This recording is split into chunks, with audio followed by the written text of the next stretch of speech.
자, 43강입니다. 우리는 초기 기독교의 그리스도론이 어떻게 다른가, 어떻게 발전해왔나? 그걸 따라가는 중입니다.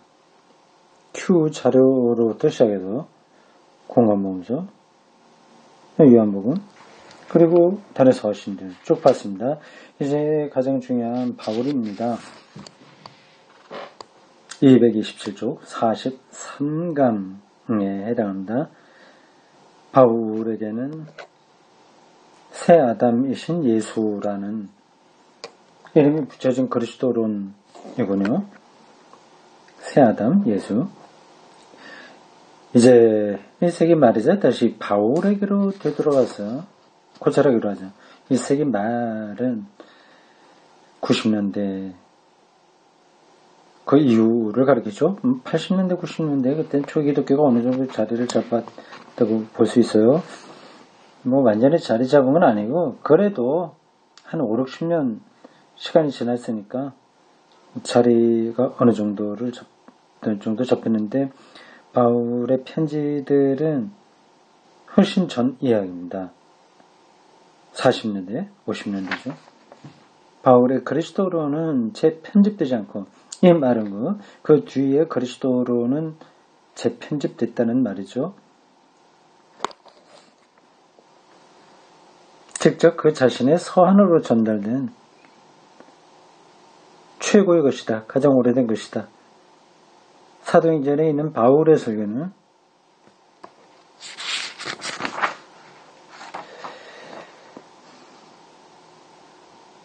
베드로의 것과 같이 누가의 신학적 수기의 성격을 띠고 있다. 그러니까 바울의 원래 메시지를 그대로 담고 있는 게 아니라 누가의 신학에 의해서 편집됐다는 얘기입니다. 성격이 좀 달라진 거죠. 사도 행전에 나와 있는 바울과 바울의 편지, 직접 쓴 편지에 나와 있는 바울, 여러 가지로 차이가 있습니다. 그 메시지에도 차이가 있어요. 누가에 의해서 좀 성격이 좀 달라졌습니다. 그러나 바울 서한에는 아무런 중개 없이 그 자신이 직접 말하고 있다. 그런 점에서 바울의 1차 자료는 중요합니다. 이미 보았지만 바울은 예수의 죽음과 부활에 집중함으로써 공생에는 관심이 없어요.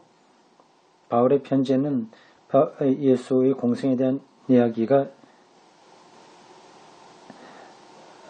한마디도 나오지 않습니다. 아주 간접적으로 어쩌다가 한번 나오는 게 있는데 별 의미는 없습니다. 바울은 예수의 죽음과 부활에 집중함으로써 그리스도라는 칭호와 예수의 다른 칭호나 표시들의 의미를 내적으로 변화시켰다. 여기서 우리는 죄와의 관련성이라는 관점으로 되돌아가야겠다. 이 관점을 떠나서는 바울의 그리스도로는 단편에 지나지 않는데 지금까지 우리는 이 관점을 암시하였을 뿐이다. 죄론으로부터 바울의 그리스도론이 시작된다는 겁니다. 죄는 오늘날 생소한 말이 되고 말았다. 그러나 우리는 여기서 이 말이 무엇 때문에 어떤 의미에서 그리스도교 신앙에 포기할 수 없는 말인지를 숙고해야 되겠다. 그것이 바울의 그리스도론과 관련해서 무엇을 의미하는지를 관찰해야 되겠다. 사실 바울만큼 죄라는 말을 그리스도교 신앙에 예리하게 부각시킨 사람은 없다. 다른 제자들과 다른 성서 기자들에게도 죄가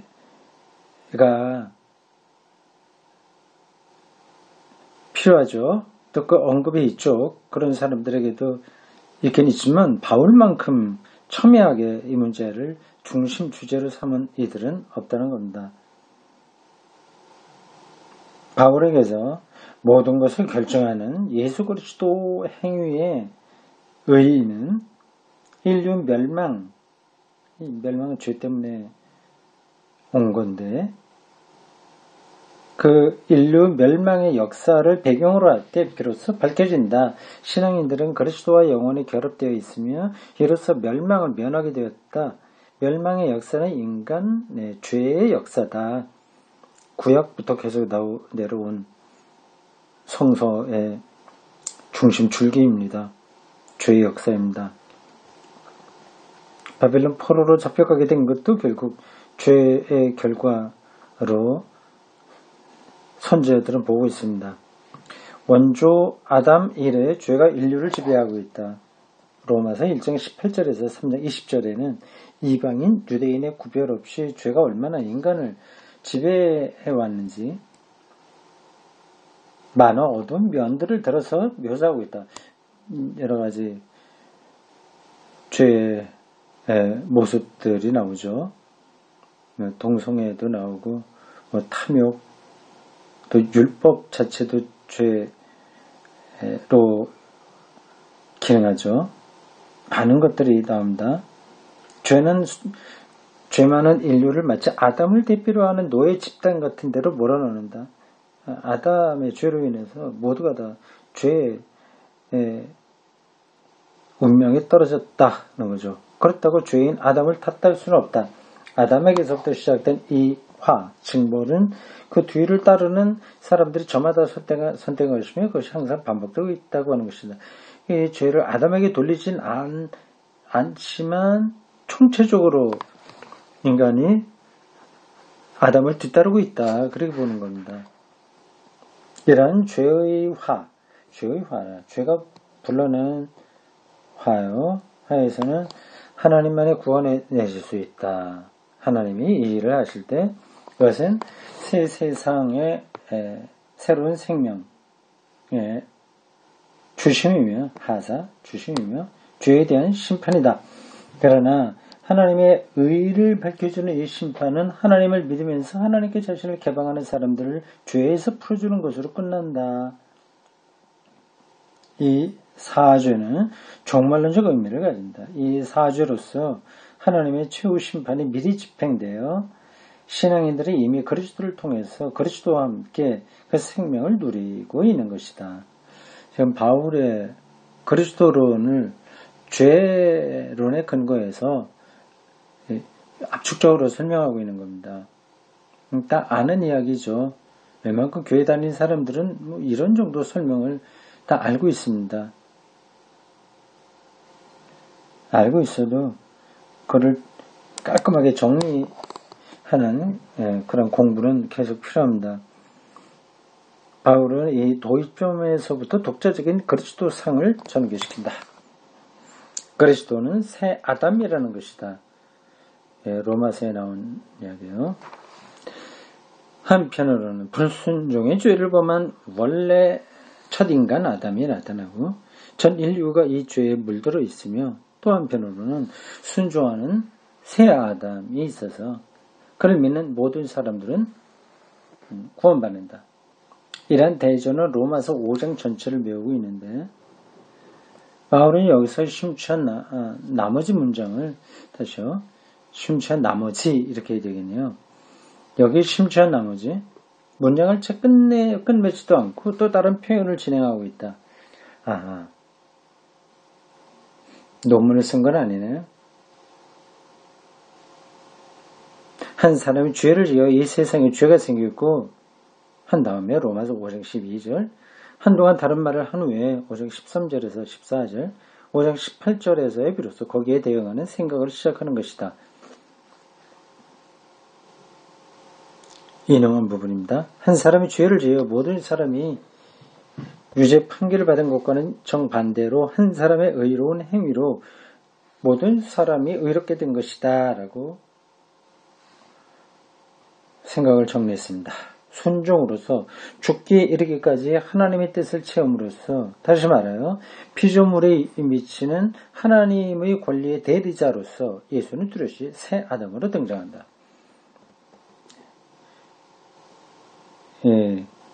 바울의 그리스도론을 가장 두드러지게 나타내는 단어는 새 아담입니다.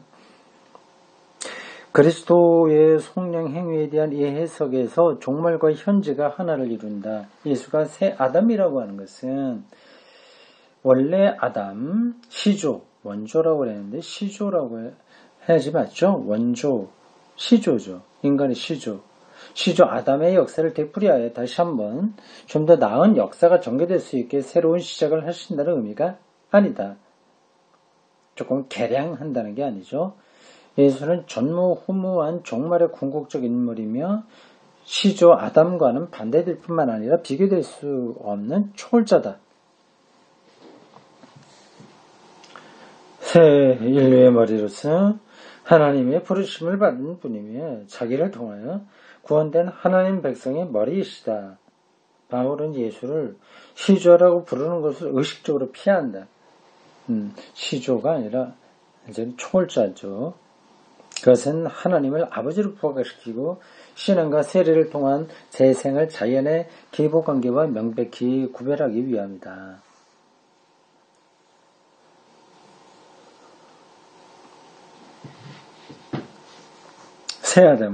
새 아담이라는 그 관점은 구약 성서 일정을 상기시키는데 당연하다. 그러나 로마서 5장보다 특히 고린도전서 15장 22절 45절에서 49절에서 더 정확히 명확히 나타나듯이 바울은 법인 관념을 사용하고 있는데 법인 이게 양자 되었다는 그런 걸 설명하려고 하는데 법인 관념이라는 표현이 자연스럽지 않습니다. 이걸 뭐라고 해야 될까요? 읽어봅시다. 이것은 고대 종교사에서 흔히 볼 수 있는 모든 사람들의 운명 관계를 보는 방식이다. 그 당시 운명 관계라는 겁니다. 이것은 태초 인간에 관한 그노시스파의 신화 형태에서도 관찰할 수 있다. 영지주요. 에 의하면 속량하는 자와 속량받는 자가 운명적으로 일체를 이루어 주인이 노예를 속량해서 사듯이 말입니다. 각 영혼의 자아 속량으로 목적을 달성하게 된다. 그러나 바울이 신화 또는 것의 선행 형태를 이용하는 방식을 보면 그가 이것을 비판적으로 취급하고 있음을 알 수 있다. 바울은 복음을 신화의 희생제물로 삼지 않고 신화를 복음의 희생제물로 삽니다. 그 문장 다시 보죠. 복음이 신화를 나타내는 데 안에 도구로 사용하는 게 아니라 오히려 신화를 복음을 설명하는데 도구로 사용한다. 도구. 이게 희생제물이라고 말하는 게 바로 그 뜻입니다. 법인 개념이 그 당시 신화적인 건데 그걸 이제 이용해서 복음을 설명하려고 하는 거죠.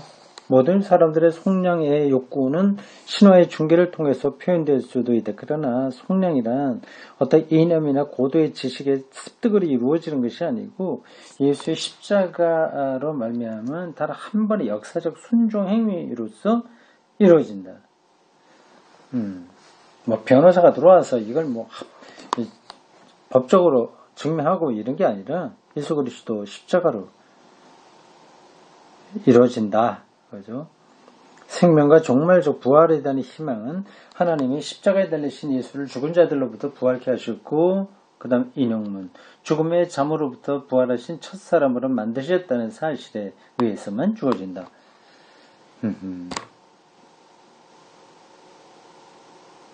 대충 여기까지 특별히 까다로운 건 없습니다. 오해될 만한 부분도 없습니다. 사도 바울의 다른 말들도 이런 관점에서 봐야 조화를 이룰 수 있다. 십자가 부활이 그리스도라는 칭호로 어떻게 병렬시켰는지 이미 보았거니와 원시의 교회에서 전승된 하나님의 아들이라는 칭호에 대해서도 역시 같은 말을 할 수 있다.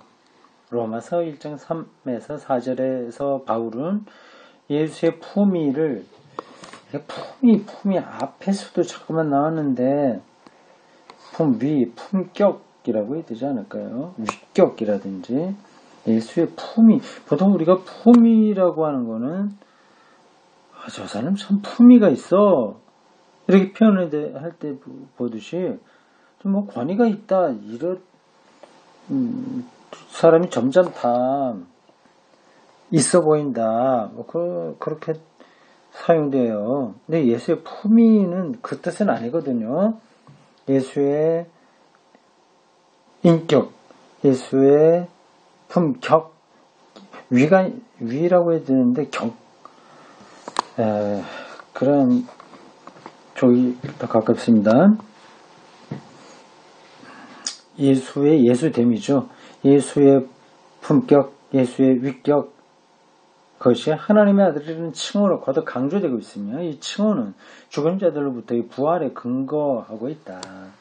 이 칭호는 이제 예수께서 죄와 죽음의 노예가 된 사람들을 해방시켜서 그들이 예수를 따름으로써 하나님의 아들들이 될 수 있다는 데까지 이른다. 갈라디아서 4절에서 5절 하나님의 아들이란 무엇이냐 하는 것은 하나님의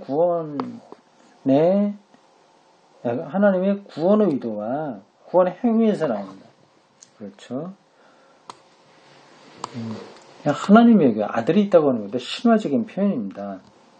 이제 그 신화를 차용해서 복음을 전하는 거죠. 그러니까 하나님의 아들이라고 할 때 그것은 하나님의 구원 의도와 구원 행위가 예수에게 있다. 그 뜻입니다. 로마서 8장 29절에서도 이 관계를 풀이해서 말하고 있다. 하나님이 사람들을 당신의 아들과 같은 모습을 가지도록 미리 정하셨고 그래서 그리스도께서는 많은 형제 중에서 마지가 되셨다고 말한다. 골로새 1장 18절 후반절에서 예수를 죽은 이들 중에 맏아들이라고 부른다. 또 동시에 그분은 만물에 앞서 태어나신 분이며 자기의 몸인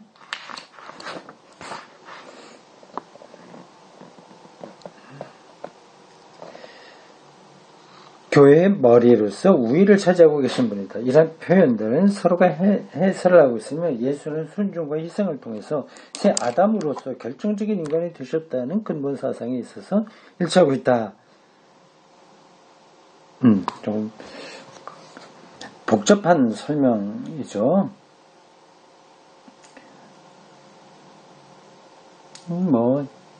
방향은 우리가 잘 알아들었습니다.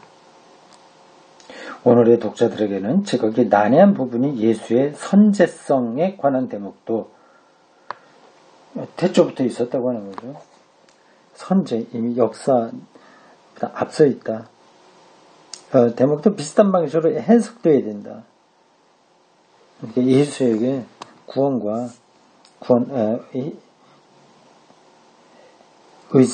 의도와 구원 행위가 나타났다고 하는 것을 그렇게 표현하는 겁니다. 이미 언급한 로마서 8장 2, 3절과 갈라디아서 4장 4, 5절의 대목은 먼저 하나님과 함께 계시는 예수의 천상적 존재를 그의 파견의 전제로 본다는 것이다. 선제성이라는 겁니다. 하나님이 보내셨다.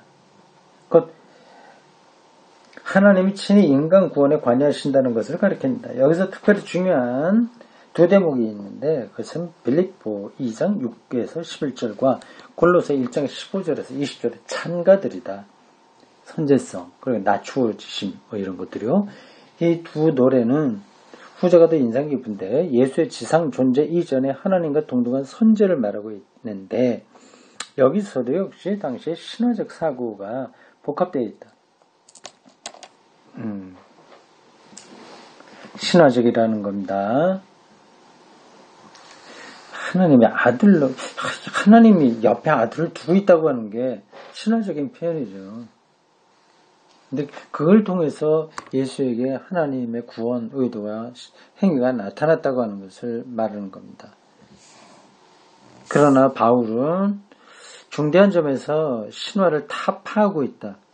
이 찬가에서 다뤄지고 있는 것은 영원한 자연법칙에 의하여 펼쳐지는 삼라만상이 아니라 자연법칙에 의한 삼라만상이 아니라 피와 십자가를 통해서 화해와 평화를 이루신 예수의 순종이다. 자연 신학을 뛰어넘는 거죠. 역사 이전에 예수의 존재를 언급하는 것은 어떤 사변적 이론을 자내고자 함이 아니라, 그렇죠. 그건 생각이 힘들어요. 그러니까 이렇게 저렇게 막 생각을 복잡하게 해서 뭘 말하려고 하는 게 아니라, 창조에 있어서 예수의 보편적 역할을 표현하는 데 도움을 주기 위함이다.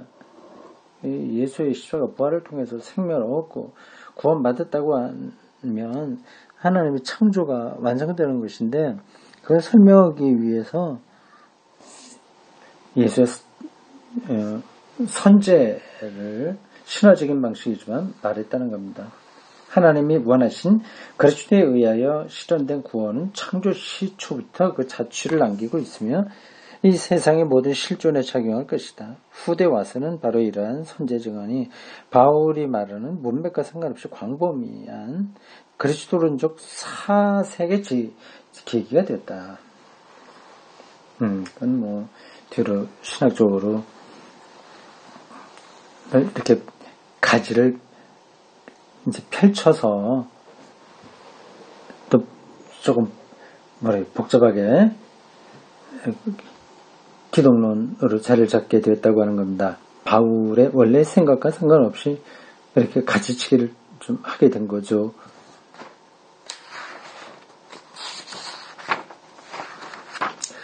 그 다음 소제목, 신앙에 의한 의인. 이거 칭의론입니다. 231조. 바울에 의하면 예수의 죽음과 부활의 구원에 대해서 가는 유일무이한 의인은 다음 사상이 시종일관이다. 사람의 구원은 무조건 그리스도 신앙에 의존하며 가운데 율법적 행업, 만약 이것을 구원의 전제 조건으로 알고 있다면 이 행업에도 의존하는 것이 아니라는 것이다. 사람은 하나님 앞에서 율법에 따른 행업이 아니라 예수 그리스도를 믿음으로 의하여 의로운 자로 선포된다. 갈라디아서 2장 16절 것이다. 그리고 바울은 즉시 그 근거를 간절하고 힘차게 기록하고 있다. 갈라디아서 2장 21절. 만일 율법을 통해서 의로움이 이루어진다면 그리스도의 죽음은 무의미한 것일 것이다. 이 칭의로는 응용된 그리스도인이며 이걸 응용되었다고 하네요. 왜 응용되었다고 할까요? 어디로부터 응용되었다고 하는 건데요. 좀 보겠습니다. 바울의 이름과 독특하게 결부되어 있다. 구약에 있었던 게 응용되었다는 건가요? 아니면 다른 제자들에게 있었던 것이 응용되었다고 하는 걸까요? 그리고 이 의인론, 칭의론은 16세기 종교개혁에 의해서 기독교계의 기억 속에 뚜렷한 위치를 확보하게 되었다.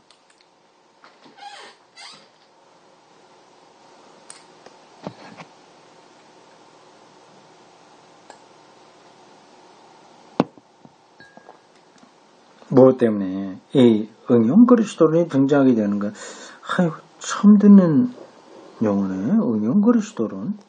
그리스도론이 응용되었다고 하는 건데 참 이거 번역이 문제인가 아니면 내가 잘 모르는 새로운 가르침이 있는 건가요?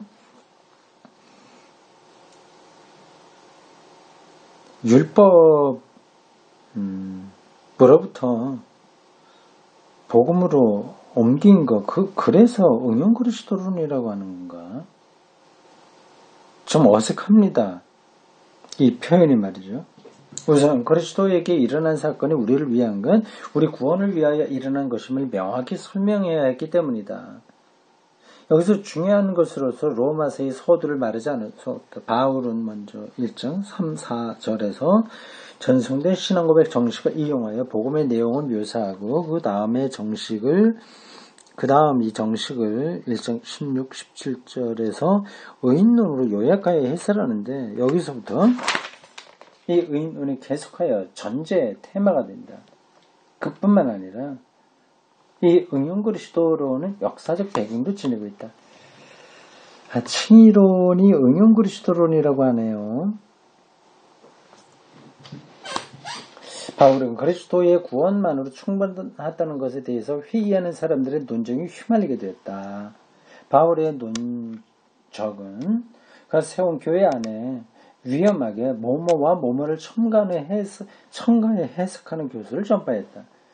그러니까 예수를 믿음과고 동시에 토론을 지키는 것. 그런 거죠. 즉 그리스도를 통한 구원과 그리스도 신자들에게 여전히 구속력이 있는 모세 율법 준수를 통한 구원이라는 교설이었다. 그러나 여기서 바울에게는 타협의 여지가 없었다. 구원 조건에 무엇을 더 추가한다는 것은 예수 그리스도를 믿음 말고 더 추가한다고 하는 것은 하나님의 무상으로 그리고 무제한으로 행하신 것을 배반하는 일이다. 하나님이 그리스도를 통하여 죄를 용서하셨다면 죄는 용서된 것이다. 따라서 사람은 새로 창조된 것이며 사람이 자기 자신의 행위로 다시 창조될 필요는 당연히 없죠. 종교개혁자들의 그처럼 역설한 신앙만으로 솔라피데는 바울에게도 통용되며 그래서 때로는 양교파가 공동 번역한 성서에서도 이 점을 간과하지 않고 우리는 사람의 율법에 따른 행실과 관계없이 믿음만을 통하여 의롭게 됨을 확신한다고 표현하고 있는 것이다. 이게 중요하니까 가톨릭 신자 학자들도 여기에 동의했다는 거죠. 그리고 이 뭐뭐만이란 예수의 메시지도 부활된다. 오직 믿음으로만 이런 거죠. 바울의 신앙만으로의 의인, 칭의라는 복음서표는 권위 있는 해석이라고 보아야 한다. 고린도전서 1장 18절 이하에서도 바울은 유대교 전승에서 나온 말이나 개념을 사용하지 않고 은총만으로 의인을 테마로 삼고 있다. 그리고 여기서 중요한 것은 의인론의 특별한 말이나 개념을 사용하는 일이 아니라 스스로 의도하는 내용을 자기의 고유한 말로 새롭게 표현하는 일임을 암시하고 있다. 의인이란 하나님과의 새로운 관계이며 의인, 의롭게 된 인정받은 사람이에요. 의인에서 완전히 의롭다고 하는 게 아닙니다. 의인이면서 동시에 죄인이죠. 의인이란 여기서 의인이라고 할 때 인이 사람 인자가 아닙니다. 의인 여기서는 옳은 의와 사람인 여기 아니라 옳은 의와 인을 인정한다 할 때 인입니다. 착각하기 쉬워요. 의인이란 하나님과의 새로운 관계이며 사람은 자기의 공로 없이도 이 관계에 들어설 될 수 있고 믿음만 있으면 여기서는 죄가 하나님의 사랑의 장애가 되는 것이 아니라 죄는 이미 사해져 있다. 이것으로 말미암아 예수께서 하나님 나라의 이름으로 선포하신 것이요 이것을 위하여 예수께서 죽음을 당하셨으며 또 이로써 하나님은 예수의 부활을 통하여 자신의 정체를 드러내신 것이다. 사람들은 가끔 그리스도교 신앙의 발기인이 예수가 아니라 바울이라고 생각을 하는데 그것은 예수의 의도와는 거리가 멀다. 예수의 의도요? 아니면 바울의 의도?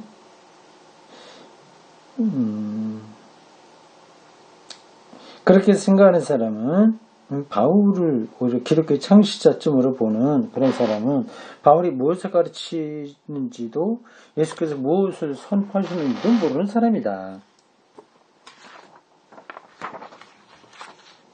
그 다음 소제목입니다. 이거 마치면 이제 10장으로 넘어갑니다.